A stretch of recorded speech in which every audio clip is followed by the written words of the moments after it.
Last summer, sleep kept us sane through the silence. This summer, you're gonna need sleep to get over all of this. That's why it's the perfect time to upgrade to a Nectar mattress and get award-winning, precision-engineered sleep at incredible value. Prices start at just $499, and you get $399 in accessories thrown in, a 365-night home trial, and a forever warranty. Go to NectarSleep.com. I want to tell you it's going to be a week without us talking about Activision Blizzard. But how about instead we just talk about it at the end of the news cycle? Moving it around, trying to fool you. Keep you on your toes. And that's all I have. Yeah. All right. It was a good episode. Talk to you guys later. Yep.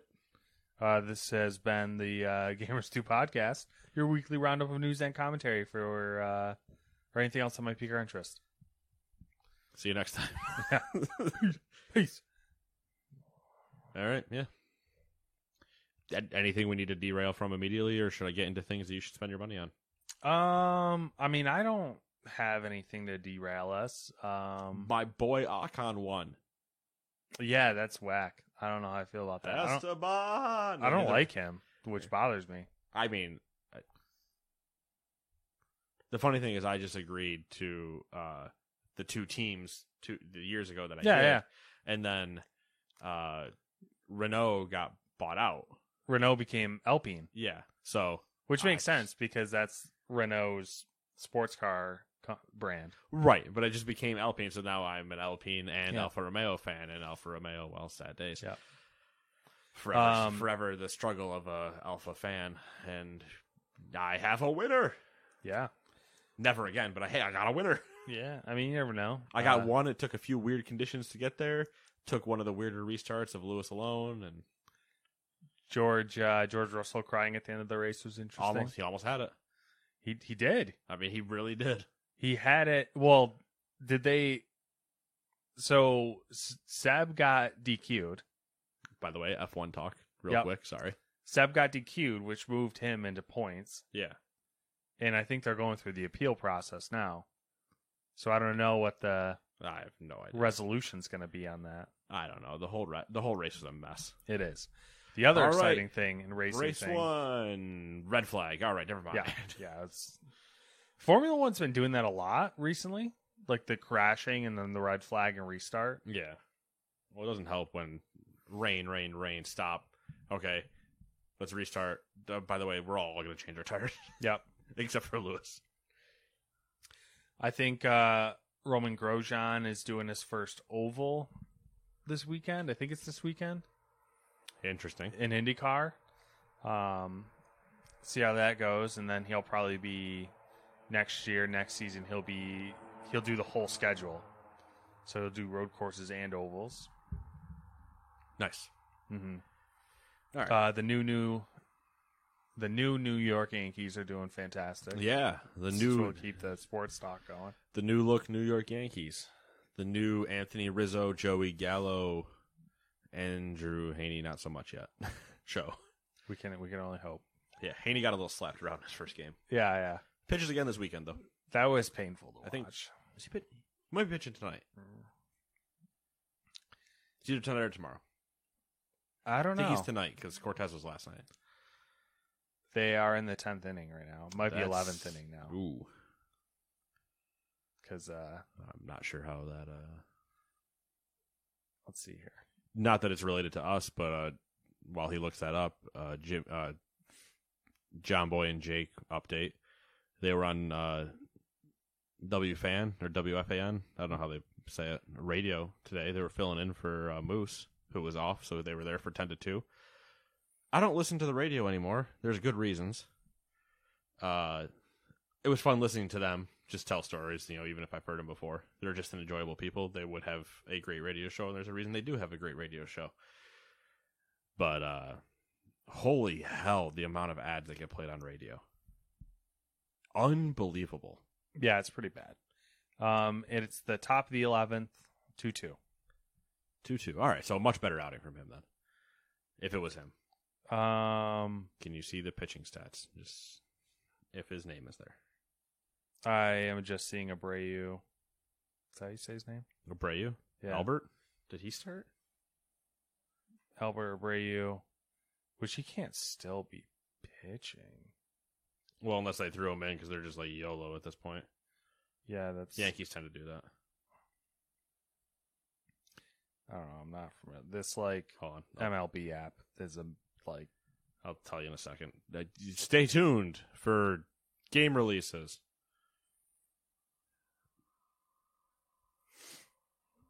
Oh, they tied it in the bottom of the 10th. Interesting. Yeah. Abreu is currently pitching. Or, well, not currently pitching. Oh, no, currently pitching. They're in the top of the 11th.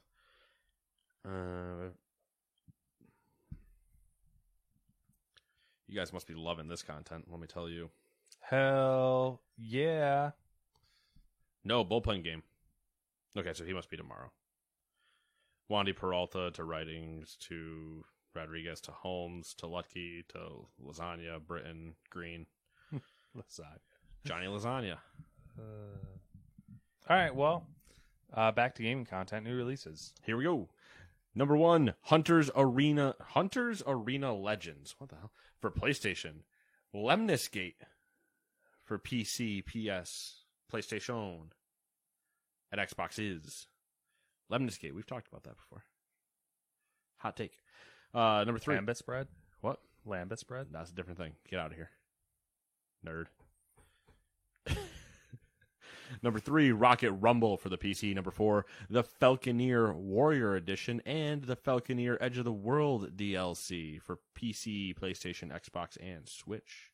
Have you ever seen The Rocketeer? No. Okay. Number 6, Starmancer for the PC. And that is it. Yay! And I will also start us into the news. Oh, okay. Game list wasn't long, so I got win still. We're good. Oh. All right. When the game list is like 18 or 20, I'm dead at the end of it. I need a minute to recover. I feel like we're not going to have a lot of those days. Oh, we might. We're thinking about it. We're starting to spin back up. Like mid-August is kind of the turnaround. But a lot but of stuff. there's also a lot of things got delayed. Yeah. Halo Infinite. Number 1, game delay support group update. Speak of the devils. Ooh, we have a support group. I do like that. Yeah. I like And speaking of devils. Oh, yeah. Oh, hey, look at that. I'm segueing all over the place. Diablo Immortal has been officially delayed by Blizzard. The mobile adaptation of the Diablo franchise is now targeting a global launch in the first half of 2022, with the developers eager to, quote, substantially improve the game. Spoiler alert, my first take is, what the fuck? How is this game not out? I feel that we are going to see a lot of game delays from Blizzard. What? In the coming months. Why would you think that? I honestly, legitimately, I think the reasoning is so you have your shift in leadership. Well, there's kind of spoilers here. Shift in leadership. Yep. And I feel like they're going to be more upfront about where things are.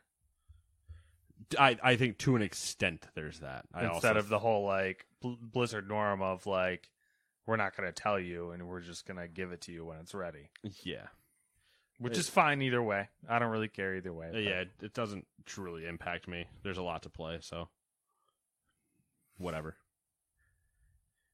Next in the game delay support group, Evil Dead the game was pushed from this year to February of 2022. Apparently the extra time will be used for polish and to create a single player experience. For any of you investors keeping track at home, so far we haven't left fiscal year in any of these delays. We are now getting to the fun part where we're going to push up to the edge of fiscal year ending. This one is interesting. You're going to delay a game for a few months, 4 months maybe? Yep. To add in single player. Yes. So I'm assuming it's an easy switch. Easy add. Yeah, right? It would never cause a problem. It's going to be a shit show. I'm assuming they're shoehorning an AI in. It's one of those two where you're like, man, that would have been such a good Halloween launch. Yeah. It's easy money on Halloween launch. The third one for the support group is PvE survival game Icarus was delayed from August 11th to November. A little bit of a late announcement on that one, seeing how August 11th is, for all you calendar nerds, next week. Yeah. And potentially the most entertaining of them all for me, Amazon Games has delayed New World for the 4th time. The release date has moved from August 31st to September 28th. The extra time will be used to, quote, smash bugs, improve stability, and polish the game, end quote. That also moved it out of my try window, probably. I suspect that's going to be the same case for me because August 31st would have been perfect. Yes. That would have been, I know, for me, it would have been perfect if, so say, It's in theoretically. It's in my ramp-up time. Theoretically, baby is on time. We would be getting back from the hospital around that time. And you maybe have the 30th. Perfect time sync. And, you know, a baby right out of the hospital, right out of the womb, not very active. Saying, what? Just laying there sleeping most of the time. Easy being to fed. Easy to keep alive doing New World. It's So- a new world. It's a new world. Exactly. It works It together. all makes out. Then they delay it. Now we're you know a month deep into the baby newborn time. Yeah, stuff. that's Different situation. much different. Pivots very fast. Video games probably not going to be top priority. Sleeping perhaps top priority. Will more than likely be the top priority for sure. Part of the issue in this non-baby land over here, I get to go from August 31st, hey, kind of dabbling in some stuff, like, all right, maybe a little Madden, some other things, kind of still doing WoW, just chilling. Yeah. End of September, and it's like, well, Far Cry's out in a week. I wanted to put, in theory, a month into New World. Mm-hmm. Like, just, like, casually a month, not like a month in terms of actual /played hours, but like, yeah, get home, play for a bit. Probably for a typical MMO, you'd want to give it a month to like know whether or not you enjoyed it. I think that's fair, right? Yeah, I would say so. Which would have put me at the end of September and been done and moving on. But now that would technically try to put me at the end of October, which sees me playing Far Cry and Battlefield and Horizon in the beginning of November, and like there's just a lot of other things I'm looking at that Which I would much rather sink my time in than this. Theoretically that might work out in your favor because you miss the early adopter window. Yeah, and you get to see there's two how the cards fall.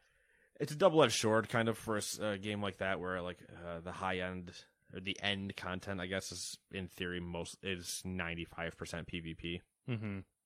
Where, okay, cool. I enjoy the let's go with everyone and get to the end times. Not, hey, everybody's now ahead of me, and if I don't have a choice to participate in not world PvP, it might take me literally just longer to get there. Or you show up to the game a month late, right? And it's an MMO, and you're like, how do I get as powerful as everybody else that's been playing it for that long? Like, part of it is, you probably can't, but how can I at least start to, like, get close or whatever? Or am I just forever a month behind? I was kind of thrown a little bit by, I mean, I was kind of, I don't want to say shocked, but I was surprised by the delay.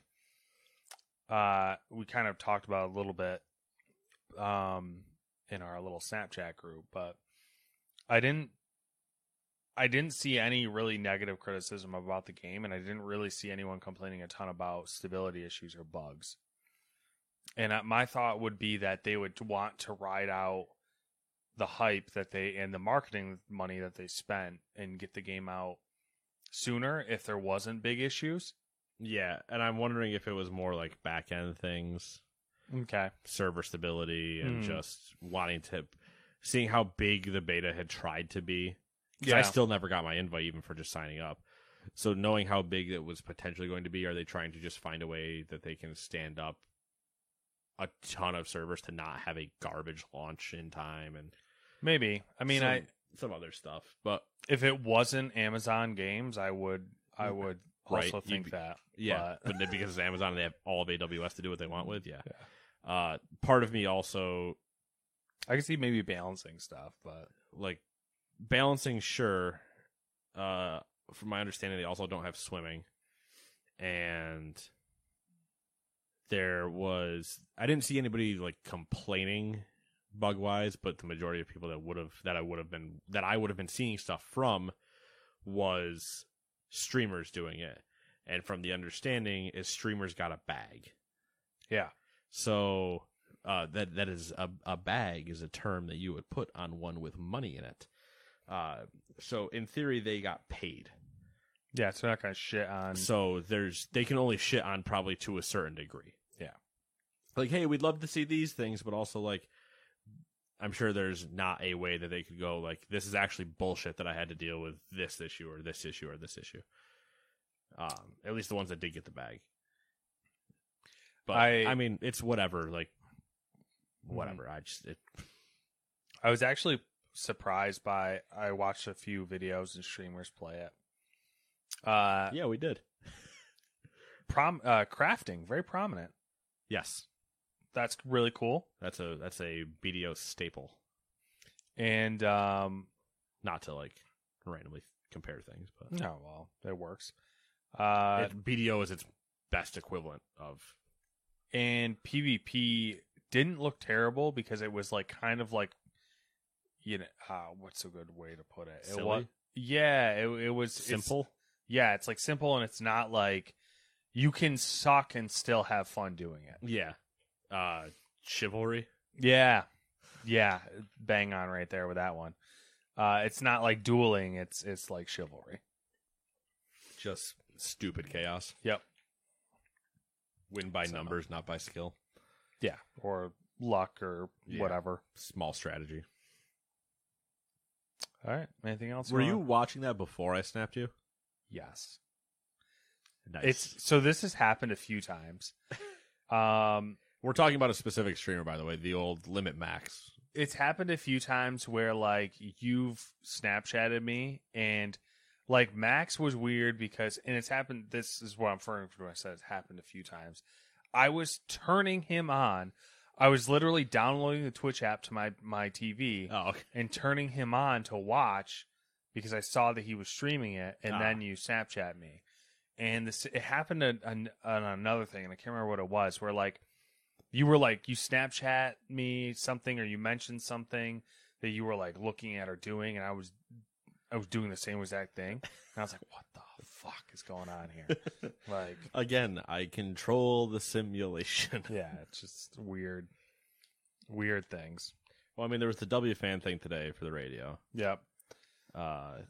Then I can't remember. I'm trying to think of what the other thing might have been. I don't know. It was something like just silly or something. I don't know. It might have been like the computer chair thing or something. Like you're like, I ordered a computer chair, and I was like looking at them at the time or something. You said like, nice. Which one did you order? Yeah, there's just some weird coincidences going on. Wait till what I do to you next week. Oh Jesus. Any more New World? No. No. At this point, it's just Yeah. Wait till it comes out, see what happens, or see if it suffers Crucible's fate. Yeah, I think I think this one will be fine. I'll be curious to see its 3-month and 6-month windows. Yeah, it's player count drop off, and I think Endgame's going to be a big problem because you got to go 3 months. There's a small rule for MMOs: you can't call them dead in a month. You got to go 3-month, 6-month, 1-year windows, and see where everybody kind of stands at those 3 points, and you'll have a rough idea. Yeah. All right, number 2. Embracer Group has announced the acquisition of 8 studios for approximately $313 million. An additional consideration of up to $232 million will be paid if the studios meet agreed milestones over a period of up to 8 years. The studios acquired are Crazy Labs, Ghost Ship Games, Easy Trigger, Force Field, Digix Art, Slipgate Ironworks, 3D Realms, and Grimfrost. I only know of one of these. Yep. Be Pretty- interesting to see. They're just building an arsenal over there. Just buying shit. And these are all over the world, by the way. We got 1 from Israel, 3 from Denmark, Sweden, the Netherlands, France, 2 from Sweden. So there. Yeah. Doing their thing. Always fun to see Embracer Group flopping the money dick around. Yeah, As they seem to like to do. potential $545 million. Yeah.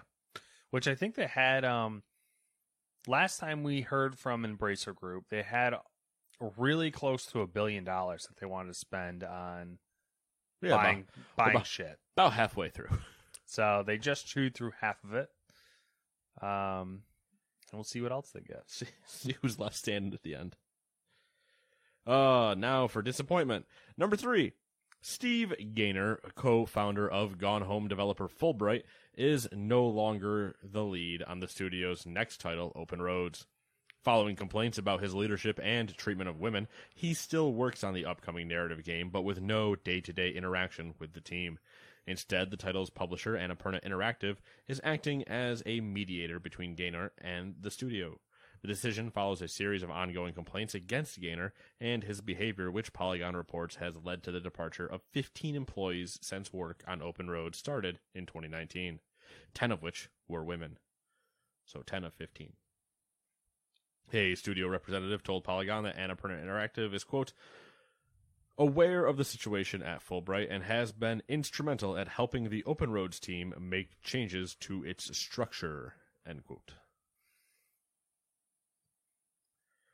It's a trend in the industry right now. Get these pieces of shit out of companies. And I just mean companies, literally every one of them. Nice. Interesting approach on this one, I think. Get rid of the shitheads and put them all on Shithead Island. Yeah. Australia. Interesting that Annapurna stepped in and was like, we're going to split you two up. We're going to let you do your thing. We're going to milk all we can out of you, and then we're going to kick you to the curb, but you got to do it by yourself over here in the corner. And you guys over here, you make your own new structure, have fun. You watch. The bad people can't hurt you anymore. You just see like the bad person take one step, and then you see the Annapurna Interactive just stand in front of them and just like punch them back into the corner and go, no, where do you think you're going? No, this is your corner. You see these red lines I drew on the floor? You're not allowed to leave them. If you even think about leaving them, that sniper over there shoots you. There you go. It's a way to do it. Alrighty, number 4. Pre-orders for the new handheld console Playdate opened on July 29th, with over 20,000 consoles sold in less than 20 minutes, as confirmed by maker Panic. Once those had sold out, the company continued to take orders for 2022. Units made for next year will be adjusted to meet the demand set by the pre-orders, according to the company. Panic is also set to release a free SDK. Went full stupid. That will enable more developers to make games for the Playdate. It's scheduled to release as the first batch of consoles are shipped. The games will be distributed in waves as part of Playdate seasons. Users will receive a free new title every week for 12 weeks during Season 1.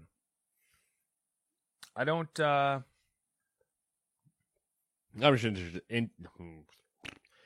just interested to see how everything is received. Yeah, I'm surprised by the... Are we going to flood the handheld market now? I'm surprised by the reception already of the massive amount of pre-orders. Is this the one that looks like an old Game Boy? Yeah, I think so. Yeah, and I believe has been around before with like people clamoring for things similar to it and whatever. Mm-hmm. So yeah, this is just going to be the old.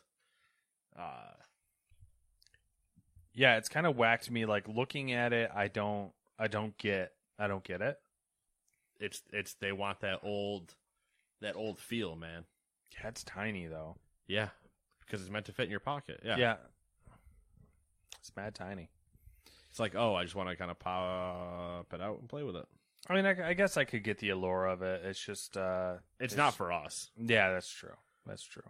That's like the biggest kick that as industry and tech continues to go on. We've talked about this before, but we get to have the moments where we look at it and go, not for me. Yeah. Cool.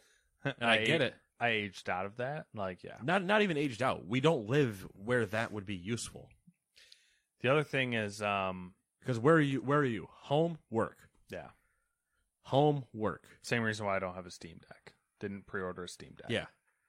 I have a Switch for like the little bit of traveling I do, and it's hooked up to my other a little TV. bit different of a situation, though. But also, yeah. Nintendo. That's your only option. That's your only gateway Nintendo to thing. Nintendo. Yeah. And it's like, yep, cool. But I also, like, I only take it with me if I'm traveling on, like, a flight or something. Yeah. And if you had... I don't take it If you had to choose between a Nintendo handheld or a Nintendo at-home console... I would take a Nintendo at-home console. Yeah. Because I don't have, like, my commute is me driving. I can't play a game at the same time. What do I own, a Tesla?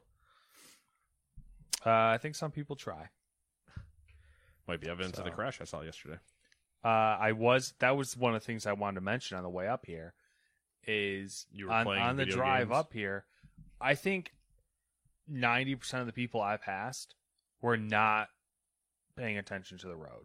Oh, like no, I 110% believe that, especially on the road that you're discussing.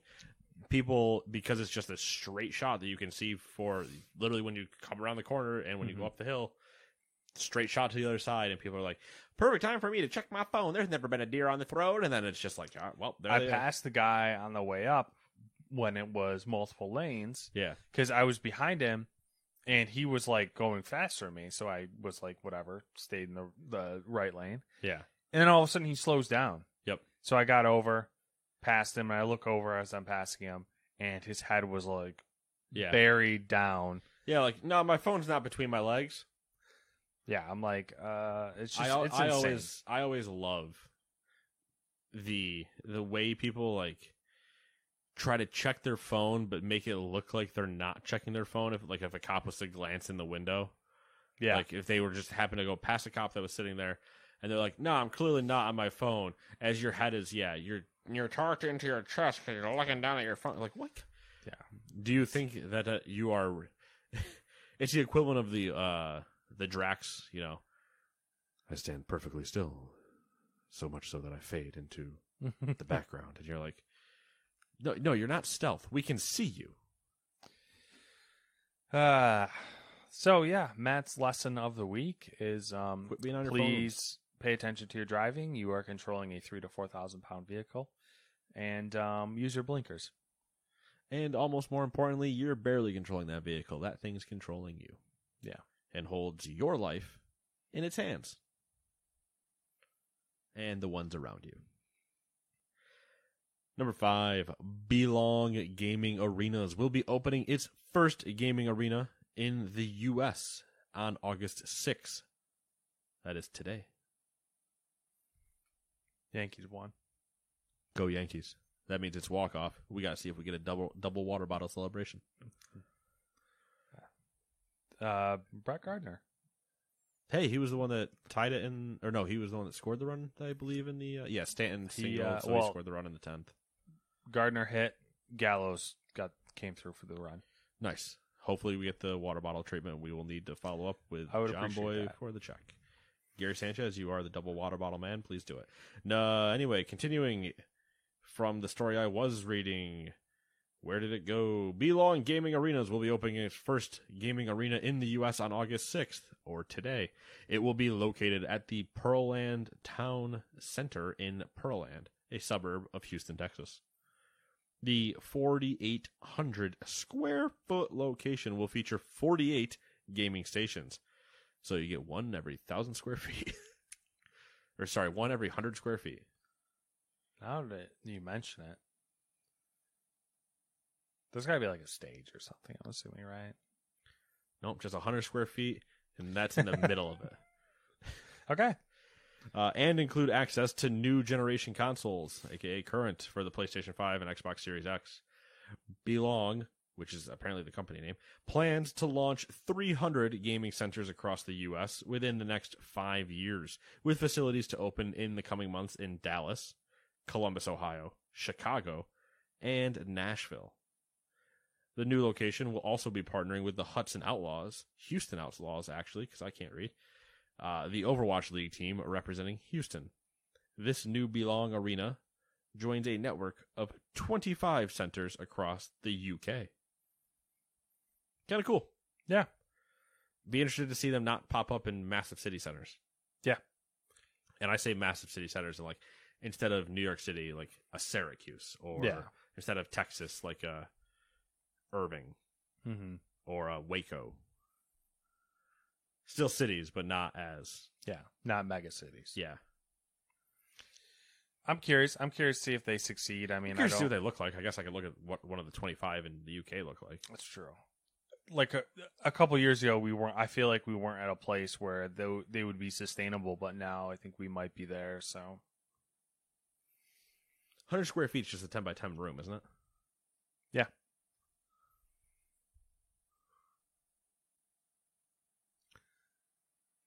It's probably 10 feet, right? It's not exactly 10 feet. And this is probably like 12. This is 6. I don't think that's Your bike was just like, I'm out. It's probably, I don't even know how that did that. It's probably pretty close. Yeah. So yeah, just replicate my office 48 times. Yeah, there you go. Boom. Gotcha. Number 6, Bungie and Ubisoft together are suing Ring One, an organization that sells cheats for online games. The suit has been filed in California and claims that the organization's products, quote, impair and destroy not only the game experience, but also plaintiffs' overall businesses and their reputation among their respective player communities, end quote. As noted by PC Gamer, Ring One sells cheats via a subscription model pertaining to several online games, including Ubisoft's Rainbow Six Siege and Bungie's Destiny 2. Users can spend 25, is that euros? I'm assuming that's euros. Yes, that is euros. Users can spend 25 euros for Siege or 30 euros for Destiny a week on a bundle of hacks that give them in-game advantages such as aimbots and configurable ESP tools to show the status of other players. Maybe don't have them pay for them. Would draw less ire in at least the short term. You're screwed now, but yeah, for the other people, the easier way to hide is to not have people pay for things. Yeah, but then, they don't make money. I'm just saying. And then there's no incentive to do it. Open up a Patreon. That's a good point, actually. You could probably get away with that. Not really get away with it, but you get away with it for longer. Yeah. Just being like, I'm doing this for educational purposes. Yeah, you're supporting my code endeavors. Yeah. Just don't look at what the code does. Don't worry about it. Number 7. PSVR without parole. A well-known source for PSVR information revealed in a video that Sony confirmed some of the PSVR 2 details in a developer summit. During this summit, it was said that the next-gen PSVR headset will feature Fresnel OLED screens with a 2000 by 2040 resolution per eye. Ready for some nerd shit, because here we go. HDR display and a 110-degree field of view. The PSVR 2 will also use flexible scaling resolution in addition to the foveated rendering, which, together with eye tracking, will let the headset scale resolution based on the player's view and thus reduce the impact on performance. The headset will also use haptics to reduce motion sickness and improve immersion. According to the PSVR without parole, Sony also revealed some new details on the new controller. The new controller will feature capacitive touch sensors in addition to the haptics and adaptive triggers that have been confirmed earlier this year. That's a lot of words I just read. Yeah. Kind of glad you got stuck with that one. I would have fucking... I didn't realize I was going to just roll right through Foveated. I honestly didn't think... I thought you would struggle with Foveated, because like that's a really like deep VR term now. Yeah, my brain just went...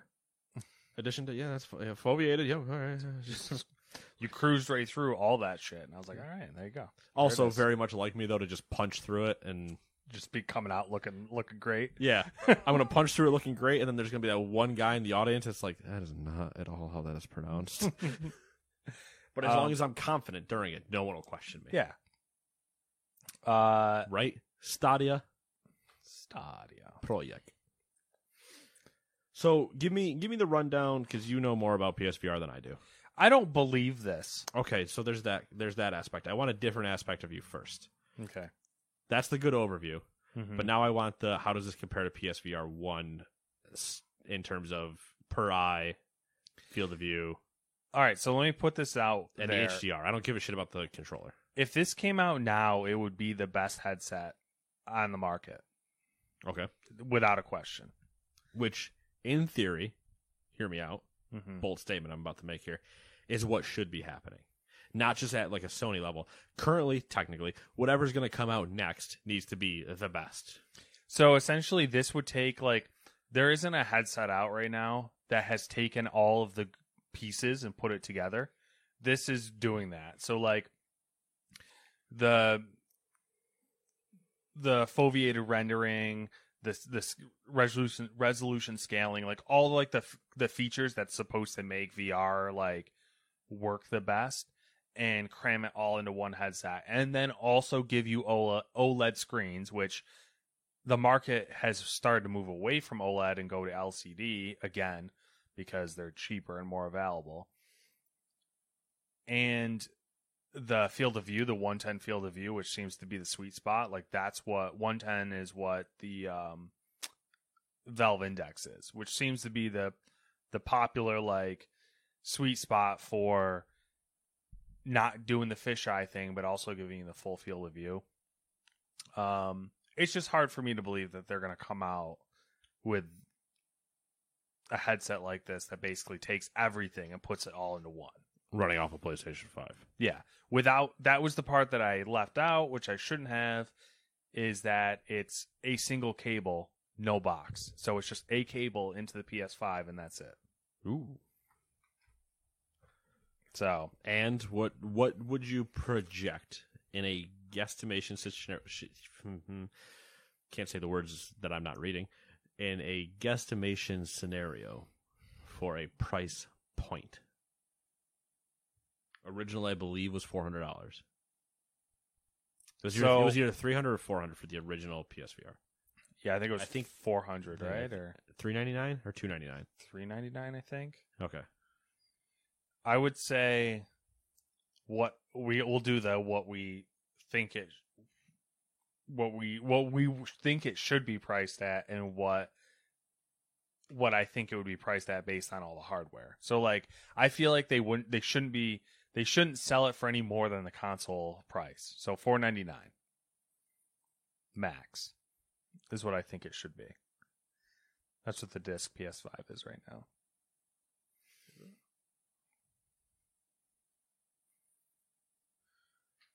Okay. Yeah, I'd agree with that. But I think you have a hard time selling it to people. That crowd at more than people will buy it at more than that, but you can't pull a PS3 problem where, yeah, people bought the PS3 at launch, but it is not a justifiable purchase to a lot of people. When technically, people are going to look at your VR incorrectly first off, and they're going to look at it as an accessory first. They're going to say, well, why do I need to spend the same amount of the same amount for the headset, which is just an accessory to the console I just spent money on? Yeah. No, they won't separate the two things. If this was coming out, if you slapped Valve Index 2 on this, I wouldn't blink an eye at them being like, it's $1,000. I wouldn't even, I'd be like, yeah, that's fair. Yeah. So, like, I can see that's that. kind of the part that I'm blown away by with these stats, is the fact that, like, this seems like it's true, like, Gen 2 VR, whereas we've had, everything that's come out recently has been, like, 1.5. Yeah. We shall see. We shall see. Need to tear down. Yeah. Tear down and something from Sony saying this is what we're doing. Yeah, that this is actually real. Yeah. More Sony. Number 8. Sony and developer Sucker Punch have announced that Ghost of Tsushima's multiplayer mode, Legends, is getting some new free content and a standalone release. The standalone release will be available on September 3rd for $20 for both PS4 and PS5. That same day, a new 2v2 mode called Rivals will be introduced to Legends. There's other updates too, like a gear mastery system and a rebalancing of survival mode. All of this on the way for getting the Legendary Edition and doing the upgrade. Yeah. Ghost getting a lot of 1 year. We're just over 1 year support. Yeah. Interesting. I never tried the multiplayer. Nope, neither have I. I'm not buying PlayStation Plus just for that though. So Yeah, that's a good point. but I am tempted to spend the $10 to do the upgrade. And see how pretty it is with the actual DLC, the island they're putting in and stuff. Mhm. That's not multiplayer lock, so. I'm on the fence because I want to play the DLC when it comes out, but I also want to play it on the PS5. So I see the dilemma. Mhm. Yeah, so that's what I'm probably going to do is play it on the PS5. Suck it. And the between you and Dewey, I'm gonna like hang myself this weekend. or one of us. You like Dewey's flex where he's just like, I got my second PS5. Well, I like that. I like for that, no reason. I like that he's a double flexing on it, and then he's also like he's literally dancing on your grave. Mhm. And then after he says it, you go through the whole thing about like I couldn't get one, yada yada, and then today he doubles down like it's secured, and I'm like, are you literally just pissing in his Wheaties? I was like, I poke fun when I get the chance, but I don't go out of my way to do it. I don't just randomly snap Matt a picture of my PS5 every morning. Yeah, right. But ideas. If I really want to annoy the shit out of him, I will. It's so ridiculous. QVC had a bundle they were selling that was QVC, what year is it? Yeah, right. That being said, I watched a whole bunch of QVC as a kid. Yeah. So QVC and I have a weird relationship. It's fine. Everyone has a weird relationship with QVC. Mike Rowe, man. Yeah, Mike Rowe. On Mother, QVC, Mike Rowe. It's I think I was a kid, and that was what was on. I ordered stuff off QVC. Once I was the one that got to call in. I was like, can I call in and order that? And they're like, yeah, go ahead. And so I did the whole call as little tiny me, not knowing what I was doing, and placed an order. Stuff showed up, and I went, it was the magic of a phone. And then I went, I'm never doing this again. This is outdated. My first experience with like a high performance PC was a computer my grandfather ordered off QVC like way long time ago when I was like a little kid. You know what I ordered? Something kitchen related. No, I had an Easy Bake Oven at a different phase of my life. Okay. I ordered chapstick. Okay. Now it was, I don't remember what the number was, 14? Something different flavors. It was all like the name brand ones, so like Cinnabon or Butterfinger or whatever. There was a bunch. It was like a bunch of different flavors like that. That was what I wanted. Crazy. Dumb kid. All right, let me rip you through this QVC bundle real quick so I can finish this dumb story. QVC, the bundle, here we go. Perfect. It was for a digital PS5 version. Which are you not worried about? Yeah, I don't care. I mean, Okay. I originally went in wanting the digital version. Now I don't care what I get.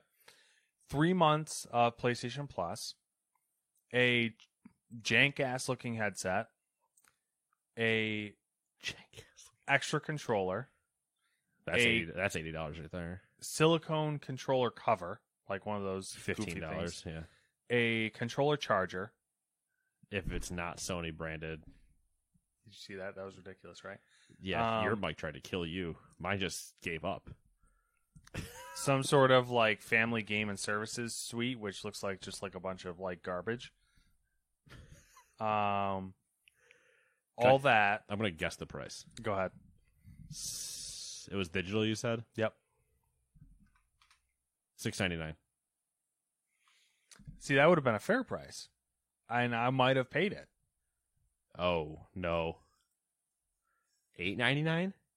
$9.50. Oh, that's offensive. Yeah, it is. And you know what the worst part is?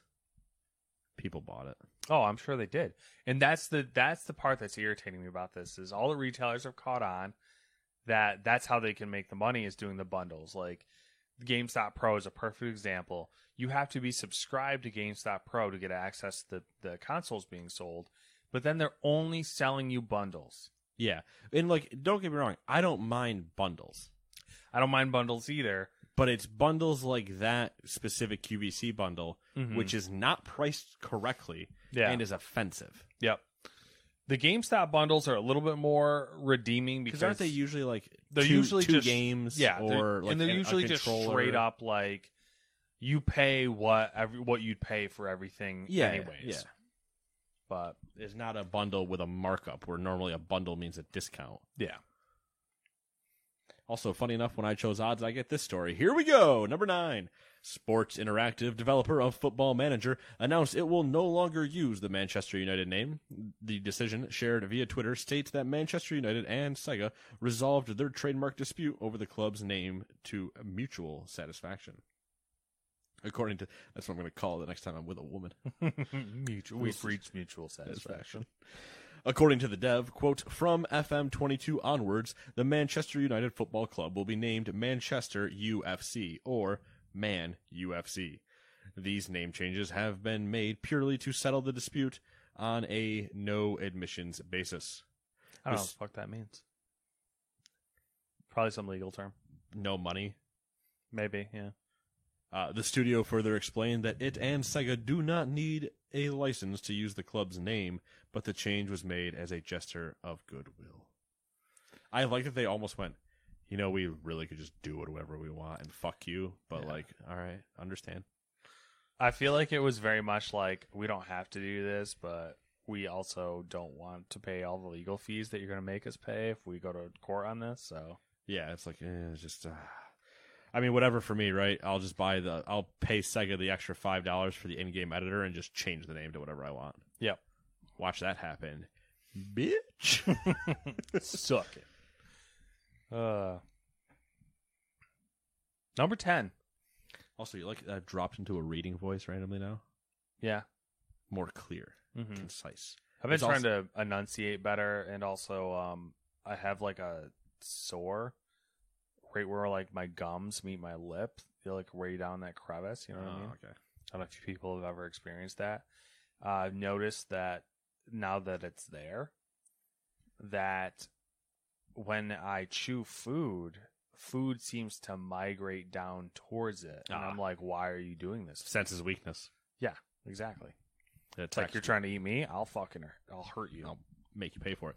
Well, it's funny because when I try to enunciate, I end up doing a lot of very like loud, deliberate mouth moves. Not loud, but like exaggerated. You do the quick brown fonts, that whole thing, as I just blur through the end of it. But it's just like, no, really open your mouth and say the words. Don't just mumble through the whole thing. Yeah. But then also now that I've been doing more stuff during Raid, during WoW, it's reached the point where I'm just like, I don't know how loud this is about to be for any headphone or any of you listeners. So just like a warning, it sounds different when I do it in another mic, so it might be different here. But I just get like right here, and I'm just like, all right, let's just do this, and then we'll just go over here, and then and it's just all monotone, and then I just kind of reach a point where I'm like, oh, thanks for noticing me. And I'm just like, you raid lead now? Kind of. Oh my god, the next limit maximum over here. Limit Nightkill. That is not even my name. Limit Killionaire. That's an old one. Limit. I mean, Nightkill is the name of a couple of my characters, but it's not the one that I main raid on. Oh, well. You don't know the one I main raid on, so it's fair. I keep that one hidden from you. Tell you what, it's the Hungarian word for awesome. Okay, well, on that bombshell, we're going to move on. Yeah, we'll talk about that later. Where were we? 10. Number 10, there were a ton of investor calls this week, which we didn't cover and won't cover because they're boring. But for funsies, we'll mention something EA's CFO said. Which one's their CFO? We'll get there. Is that also Andrew Wilson? No. When asked by an investor during their financial results call about how well Codemasters in F1 2021 have done, CFO Blake Jorgensen says the game has, quote, exceeded our expectations, end quote, and that the studio has integrated well within EA. Here's the quote. Quote. I think we don't get enough credit for this. Oh, Jesus. But EA is a bunch of people who really can work well together. And we do a great job of working with other parts of our company. And when we bring in acquisitions, we work well with them. End quote. Why did they hire the same people writing Blizzard's public statements? Why? I was going to pull up a list of all the acquisitions and say yes, which one worked. And I went to Wikipedia, and Wikipedia has an article, a whole page that is a list of EA acquisitions. And they have a whole paragraph dedicated to companies and developers that EA acquired and then immediately closed down. And that doesn't include all the ones that they ran into the ground and then closed down. That's just the ones they bought and were like, we're going to shift you here, we're going to shift you here. That studio doesn't exist anymore. I love entirely tone-deaf quotes. That was good stuff. I liked it a lot. Here we go, number 11, Jeff Strain. We're getting into the shit now. Yeah, warning, it's about to get bad. A former Blizzard employee and co-founder of ArenaNet and State of Decay studio Undead Labs has joined the call for unionization, pointing to the situation at Activision Blizzard as further proof of the need for unions in the games industry. Quote, "We need unionization. Unions were started in this country to protect workers from abusive, cruel, abhorrent, unacceptable, and illegal treatment from companies. That's their entire purpose. If this week does not show us that our industry colleagues, even the most entry-level QA tester, don't know why they got to get thrown under the bus, man, need true support and baseline protection, I can't imagine how much worse it will have to get," end quote. It's a nice sentiment. You don't often see people who are in charge of companies and developers saying, hey, let's unionize. It's a nice sentiment, but that's about where it stops. Yeah. Yeah. There was a lot more to the quote. He did go on for a while. And he did specifically say that he thinks his employees should unionize as well. Yeah. Which is interesting. But you imagine, just real quick, imagine a company calling a company-wide meeting, and the topic is on unionization, and then they get up there and they go, all right, so here's the deal. We think you should do it. And everybody in the room's just like, it's a fucking trap, man. It's a weird double-edged sword from them where they're like, you know what? No, now we're not going to do it because now you want us to do it. Yeah. Is that his ploy? Right. It's a reverse psychology. You know there'd be those fucking tinfoil hat people in the room going, those CFOs are up to something. Oh, my God. And a good thing I got the Sports Interactive story, so I don't have to do this one. The fun one. Number 12, the Activision Blizzard update. Part 3. Yep. All right, so here we go. These aren't necessarily in chronological order. So, and we're just kind of blitz through them, and then I'll start into it at the end. yeah. Blizzard president J. Allen Brack left the firm after 15 years. First off, not a firm. Sorry, I couldn't even wait till the end. Not a firm. I know all these cunts came from lawyer areas and former Wall Street and apparently high government ranking officials. Not a firm. That's a company. You stupid fucking sorry. Anyway, continue. You know what? I'm just gonna left the company after 15 years to, quote, pursue new opportunities, end quote, according to Activision. Executive Vice Presidents Jen O'Neill and Mike Ybarra have been appointed as co-leaders of the company. Do you want to talk about that now, or do you want to wait till the end? I'm just going to try to wait till the end. We'll never get through it if I keep talking. Okay. Activision Blizzard's Senior VP of Global HR, Jesse Meschuk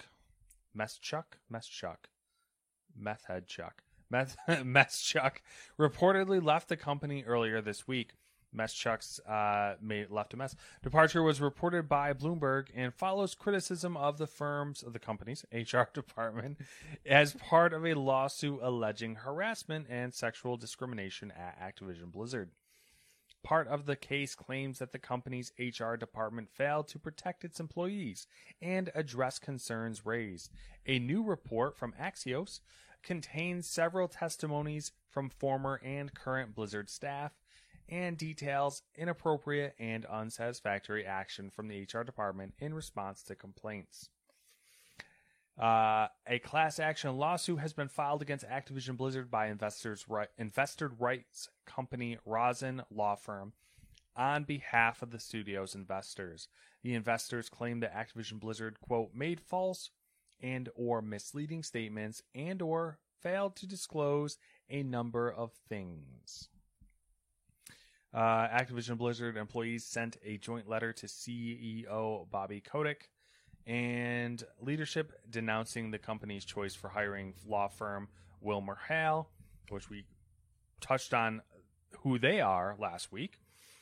Activision Blizzard report their second quarter financial results this week, but started off the call by addressing the recent lawsuit the company is facing. Huge long statement, bunch of PR bullshit.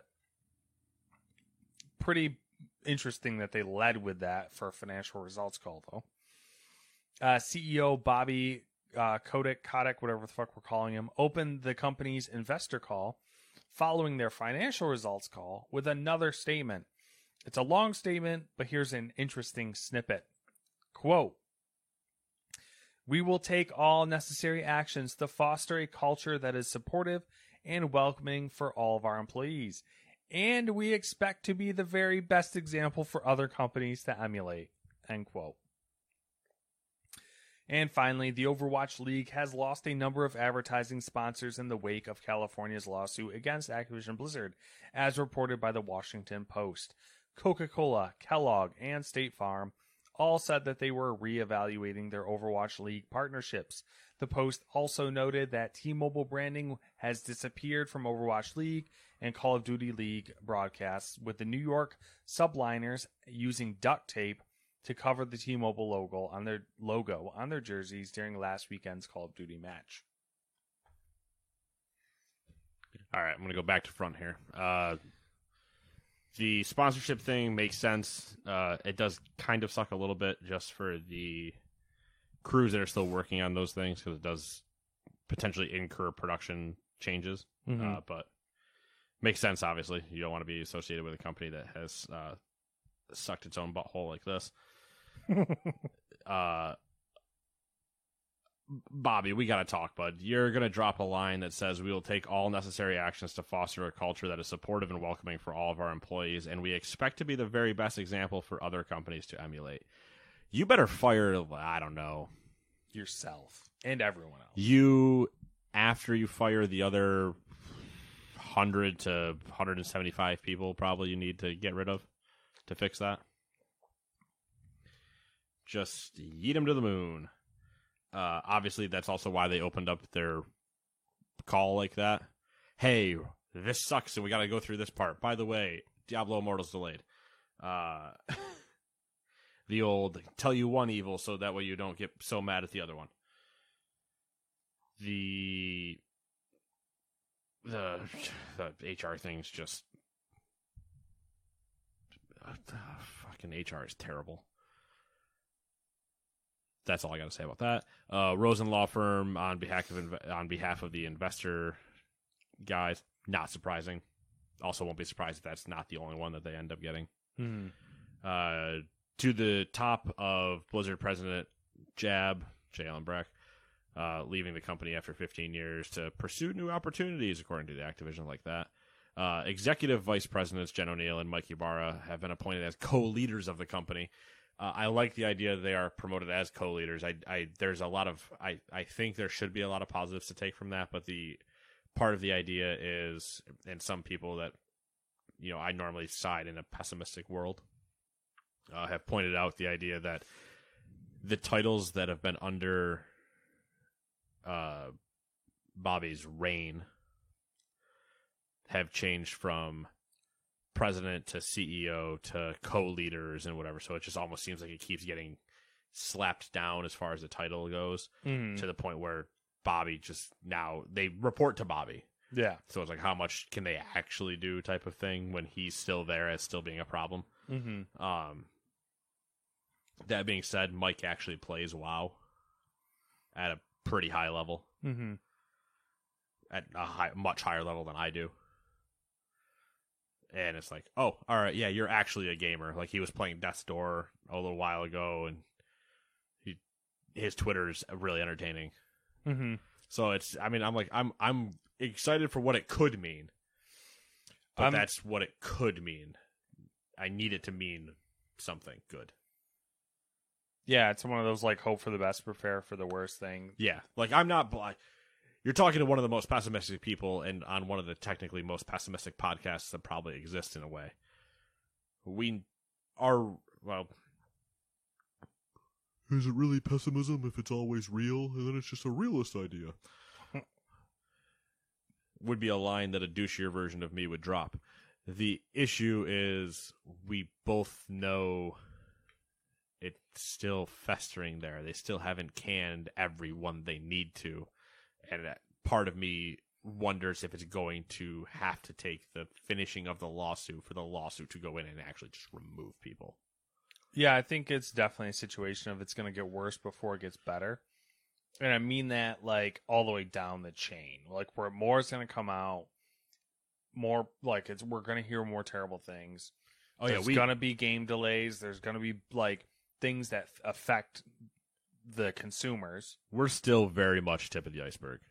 Like, all these stories coming out are just the beginning. Once this case starts, it's going to get bad. Yeah. I think the Jen and Mike thing was a great first move. What I want to see... It needs to mean something, though. Yeah, that's what I want to see. I want to see them have real power and do substantial changes that have real consequences and effects, and not just be, not be powerless puppets because they have to report to people up above them. Yeah. Because, like, if you look at their history, they seem like quality people, like people you'd want in charge. Yeah, for the record, I'm giving Mike a lot of credit, but that's because it directly it comes from a WoW background for me. But Jen O'Neill was the head of Vicarious Visions, who did their two most recent things were the Crash Bandicoot Insane trilogy. Went great. And then they did the Tony Hawk Pro Skater 1 and 2 remakes, which, spoiler alert, were great. Yeah. And Vicarious Vision and herself, kind of, their trajectory the past couple of years has been pretty fucking substantial. So. Yeah, so. Two good choices on paper. Yeah. And for what, on paper and what we know of them. Yeah. It would be nice to have a clean turnaround. That's kind of what I would like to see. Like, I'd love to see it, but turnaround, because I made the joke. Cold turkey, rip the Band-Aid off, whatever the other. I made the the joke the other day of like the similarities between Blizzard and BioWare and like their decline, and it would be nice to see one of them, you know, make the turn. And in all honesty, Blizzard's the more likely of the two to make that turn and return to prominence. Not that their issues aren't on the gaming side necessarily. So Yeah.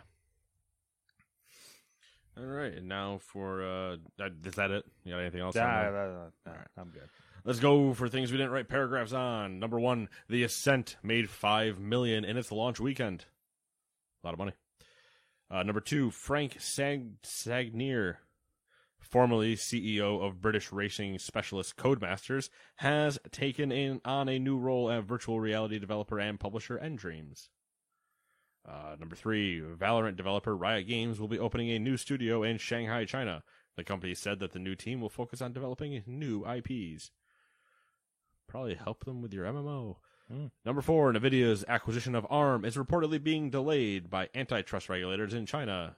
Something about that. That Antitrust regulators in China. Yeah, I thought the same thing immediately. It's fucking hilarious. Number whatever I'm on, 5. South Park creators Trey Parker and Matt Stone signed a $900 million deal with Viacom CBS, which includes a 3D game set in the world of South Park, and 14 movies and 6 more cycles of South Park.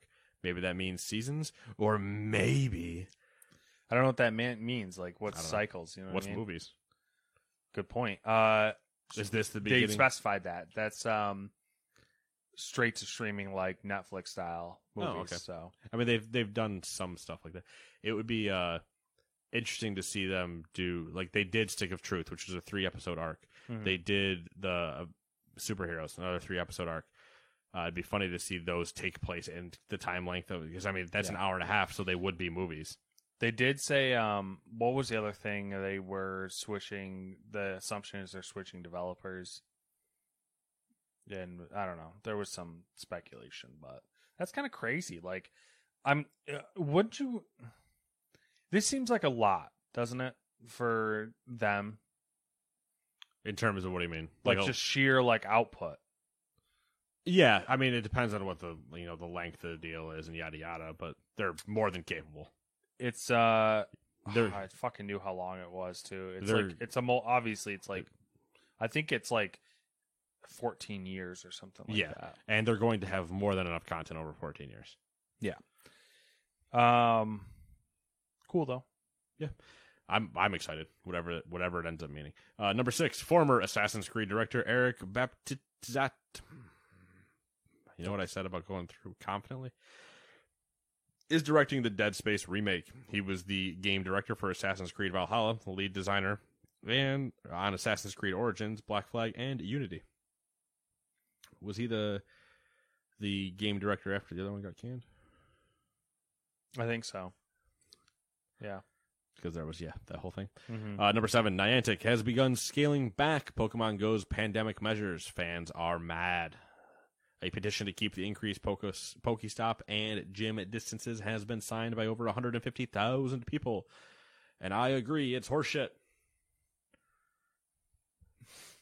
Because I live not in a city. Do you think they should just make it permanent? Yes. I don't get, like, what are they getting by returning it back to what it was? Making it more drawn out. I don't know. That's the thing. It's like I don't see what the advantage for them is. There's a lot of problems. This has been a thing in the WoW community, so I'll just hit me with it. I'll get this out real quick. There's a giant disconnect. I say WoW community, mostly the WoW dev side of it. There's a giant disconnect, I think, where they like to, the devs, so Niantic and some of the WoW devs, like to think that they'll keep people coming back if they have to keep trying to like earn things and keep doing things. Mm-hmm. When if you just give them easy ways to do that, they're more likely to log in when they're having a fun character instead of just getting frustrated after multiple tries to get something and not getting it. There eventually you reach a point where people just go, I don't give a shit, I'm done. Where if you just give them the things, they go, "Ooh, I got the thing. I'm gonna go have fun now." Yeah, it's like I guess the argument between a fun game loop versus a drawn out game loop, where it's like Yeah, because like there's you one stretch thing. out the game loop. There's certain things that can be a grind that are okay to be a grind. Yeah. Then there's 12 o'clock, time to burn tires. There's certain things that can be a grind, but every time they usually try to balance between what is a grind and what isn't a grind, somehow they always screw it up. Developers as a whole, for the most part, are usually wrong. And I don't know if it's a leadership thing or who's always breaking it or, not thinking of it from a certain perspective or whatever, but it's like, yeah, if you tried, since this patch has dropped, since 9.1 dropped at the end of June, if you still haven't gotten the one piece you've been hunting since it was available the week after that, which is now a month ago, and you only have one chance a week, essentially, to get that same piece, and you've not gotten it in 4 weeks, at what point are you about to just go, I don't give a shit, and just stop? I mean, that was we ran into that with I ran into that with Destiny, when that kind of killed me playing Destiny. Was I wasn't getting gear in the raids, and it got to the point of where like that was holding me back, and I just said, fuck it, I'm out. Yeah. So yep. There's a point where it's like certain things are always like weirdly balanced, and they always have weird reasons for it, and they never say that it's a game, time gating or whatever. There's never we're not trying to draw out the player experience. It's like, sure, you're maybe not directly like, that's not the note in the code is like, fuck the players, like that's probably not there, but it's clearly an issue. So it's the same thing here. It's like, well, all right, I could actually hit Pokestops from like, I can't hit them from my house, but like, I could hit them from, my house, and it didn't require me to go wander around and do all that stuff. It's like, yeah, so I logged into the app every time I could, and I interacted with the app, and I was grabbing Pokestops, and I was catching Pokemon, and then it's like, all right, well, now I can't reach that Pokestop from my house. You know what? I don't give a shit then. I'll go from checking it once a day to checking it maybe once a week, if I remember. So yeah, that's all. Just stuff like that.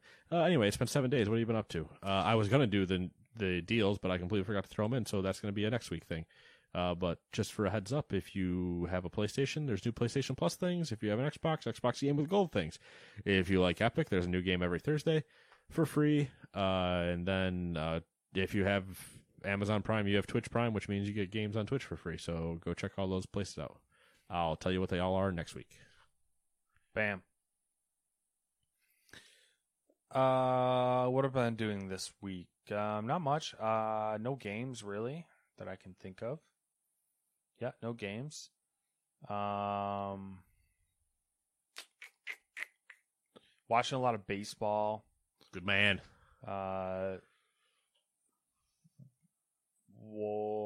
Reading my Knights of the Republic comic book. And that's really about it. Just being really tired this week. I don't know. Between like work and like the whole like baby stuff and the cleaning, it's just like tired. Constantly tired. But I was really kind of looking forward to the MMO thing, so that's kind of like, I don't know, find something to like gravitate towards.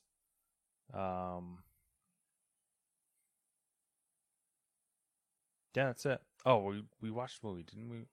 I watched Star Trek, like the new one. Yeah. All right. Well, I mean, you're a purist, so yeah, kind of. What are you up to? What have you been doing? I've been doing what kids call the huge.